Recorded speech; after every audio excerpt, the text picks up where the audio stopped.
तो चलिए आज के इस वीडियो क्लास में सभी बच्चों का स्वागत है और अध्याय 10 विज्ञान का विद्युत धारा और इसके प्रभाव का आज हम लोग प्रश्न उत्तर करेंगे। पिछले वीडियो क्लास में हमने इस चैप्टर को पढ़ा था कि सेल किसे कहते हैं, बैटरी किसे कहते हैं और विद्युत धारा के दो तरह के प्रभाव, ऊष्मीय और चुंबकीय प्रभाव के बारे में पढ़ा था। विद्युत फ्यूज किसे कहते हैं और विद्युत घंटी किसे कहते हैं। ठीक है, तो आज हम लोग इसका प्रश्न उत्तर को बनाएंगे।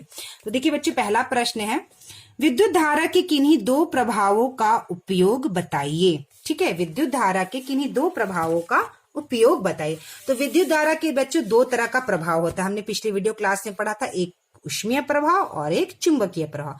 तो उत्तर हम क्या लिखेंगे?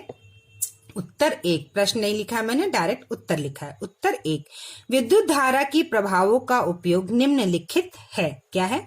पहला, विद्युत धारा का ऊष्मीय प्रभाव का उपयोग खाना बनाने का हीटर, पानी गर्म करने का हीटर, विद्युत आयरन जिसे हम प्रेस कहते हैं, गीजर, विद्युत केतली, रूम हीटर आदि।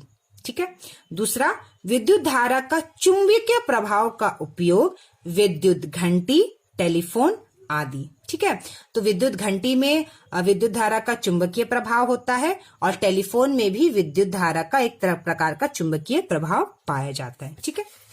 दूसरा प्रश्न, बैटरी और सेल में अंतर स्पष्ट कीजिए। ठीक है, तो बैटरी और सेल में अंतर हमें स्पष्ट करना है। तो इसका उत्तर हम लिखेंगे बच्चों, सेल एक ऐसी युक्ति है जो रासायनिक ऊर्जा को विद्युत ऊर्जा में रूपांतरित करता है। ठीक है, क्या लिखेंगे बच्चों? सेल एक ऐसी युक्ति है जो रासायनिक ऊर्जा को विद्युत ऊर्जा में रूपांतरित करता है।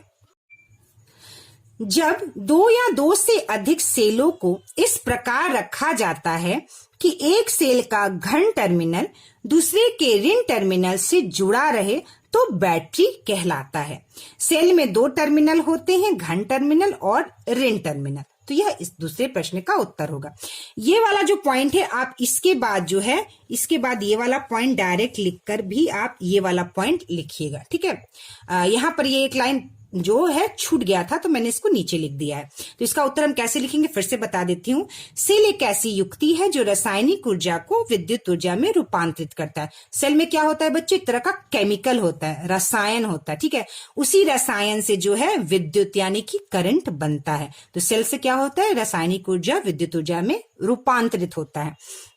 सेल में दो टर्मिनल होते हैं, धन टर्मिनल और ऋण टर्मिनल।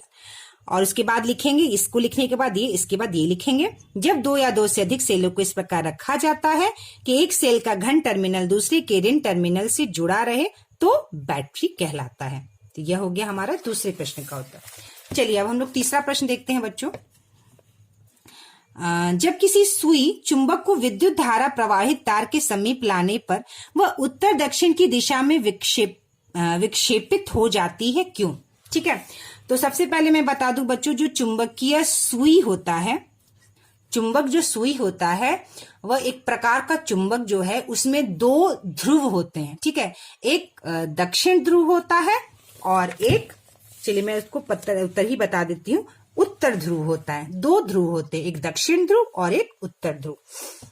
तो इसका उत्तर लिखेंगे, चुंबकीय सुई पर विद्युत धारा का प्रभाव पड़ता है। इसका कारण है किसी तार में विद्युत धारा प्रभाव के कारण उसमें चुंबकीय गुण आ जाता है। क्या आ जाता है बच्चों? जब विद्युत धारा का प्रभाव होता है तो उसमें चुंबकीय गुण आ जाता है। चुंबक में दो ध्रुव होते हैं, उत्तर ध्रुव और दक्षिण ध्रुव, और इसका गुण है कि हमेशा चुंबक उत्तर और दक्षिण दिशा को सूचित करते हैं। ठीक है, अतः चुंबकीय सुई उत्तर और दक्षिण दिशा में विक्षेपित होता है। तो बच्चों अगर आपने नहीं देखा होता तो एक मैग्नेटिक निडल होता है, जिसे इंग्लिश में चुंबकीय सुई कहते हैं। ठीक है, तो जब हम लोग उसको करंट के पास ले जाते हैं, विद्युत धारा के पास ले जाते हैं, तो वह सुई जो है उत्तर और दक्षिण दिशा में क्या होता है बच्चों? उत्तर और दक्षिण दिशा में उसकी सुई घूम जाती है। ठीक है, तो एक पूरब पश्चिम दिशा ऐसे होता है और उत्तर दक्षिण दिशा जैसे मान लीजिए ऐसे होता है। तो वो जो सुई होती है, निडल होती है, वो क्या करते हैं बच्चों? हमेशा इस तरह से उत्तर दक्षिण दिशा में घूम जाती है। वह पूरब पश्चिम दिशा में नहीं घूमती, वह हमेशा उत्तर और दक्षिण दिशा में वह सुई रहती है। तो ये तीसरे प्रश्न का उत्तर हुआ। फिर से मैं तीसरा प्रश्न बता देती हूँ पढ़ के, आप इसका स्क्रीनशॉट लेकर लिख सकते हैं। चुंबकीय सुई पर विद्युत धारा का प्रभाव पड़ता है। इसका कारण है किसी तार में विद्युत धारा प्रभाव के कारण उसमें चुंबकीय गुण आ जाता है। चुंबक में दो ध्रुव होते हैं, उत्तर ध्रुव और दक्षिण ध्रुव, और इसका गुण है कि हमेशा चुंबक उत्तर और दक्षिण दिशा को सूचित करते हैं। अतः चुंबकीय सुई उत्तर और दक्षिण दिशा में विक्षेपित होता है। ठीक है, चलिए चौथा प्रश्न है बच्चों, देखिए। विद्युत चुंबक का प्रयोग कचरे के ढेर से किस प्रकार की वस्तुओं को अलग करने के लिए किया जाता है?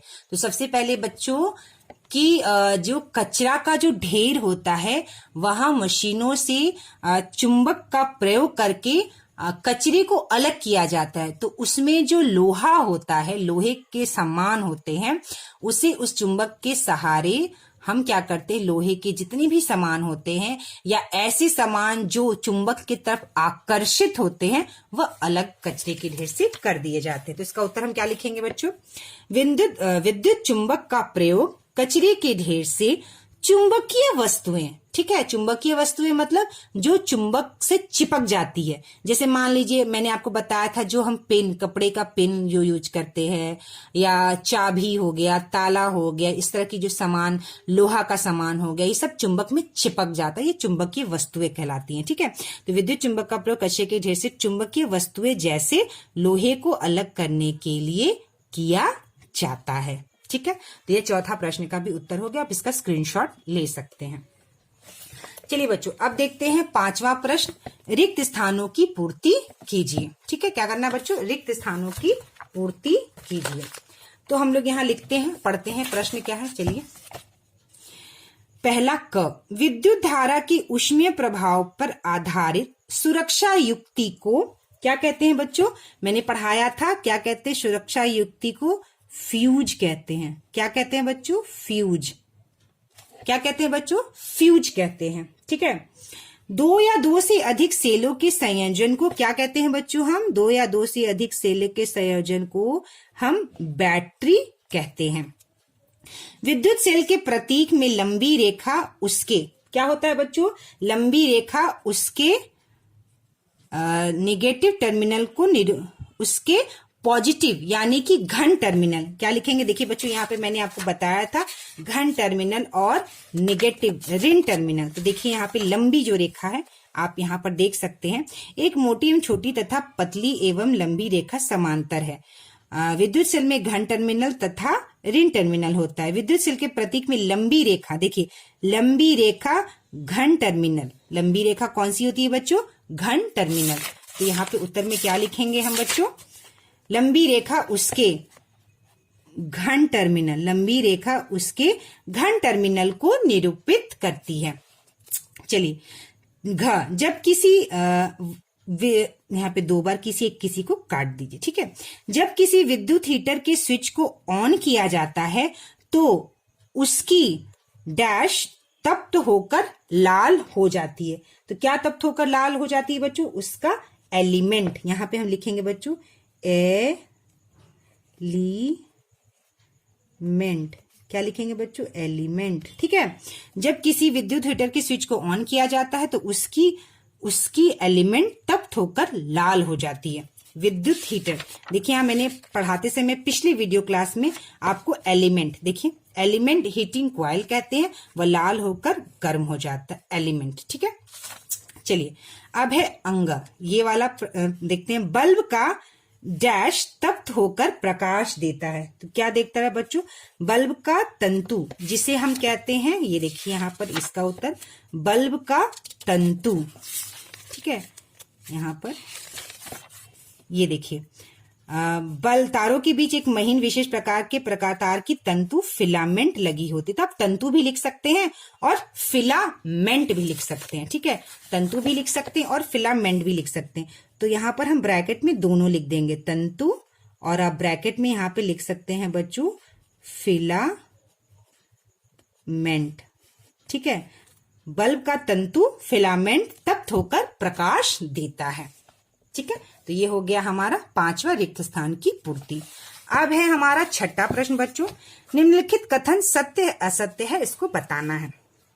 क, जब किसी फ्यूज से निश्चित सीमा से अधिक विद्युत धारा प्रवाहित होती है तो वह पिघलकर टूट या जल जाता है। ठीक है, तो क्या है बच्चों, वह पिघलकर टूट या जल जाता है। बिल्कुल निश्चित सीमा से अधिक, अगर ज्यादा करंट वहां से जाएगा तो वह तार पिघलकर टूट जाएगा। तो यहाँ पे हम सत्य पे टिक कर देंगे। विद्युत चुंबक चुंबकीय पदार्थ को आकर्षित करते हैं। तो हाँ बच्चों, ये सही है, सत्य। विद्युत चुंबक किसको आकर्षित करते हैं? चुंबकीय पदार्थ को। सत्य। ग, सुई चुंबक विद्युत प्रवाहित तार के निकट लाने पर विक्षेपित नहीं होती। नहीं, सुई चुंबक जब विद्युत प्रवाहित तार के पास ले आते हैं तो वह विक्षेपित होता है। तो ये लिख रहा है कि विक्षेपित नहीं होता है, तो ये असत्य होगा। ठीक है, क्या होगा बच्चों? असत्य, क्योंकि ये सही बात है, विक्षेपित होता और यहाँ कह रहा नहीं होता, तो ये असत्य होगा। घ, सीएफएल में अपेक्षाकृत कम विद्युत ऊर्जा खर्च होती है। हाँ, यह सत्य है। सीएफएल में विद्युत यानी करंट कम खर्च होता है पहले के दूसरे बल्ब के कंपेयर में या तुलना में। ठीक है, तो हमारा ये प्रश्न उत्तर हो गया। 10th वाला चैप्टर हमारा कंप्लीट हुआ, विद्युत धारा एवं इसके प्रभाव। अब हम लोग पढ़ेंगे बच्चों रेशो से वस्त्र तक। ठीक है, अध्याय 11 रेशो से वस्त्र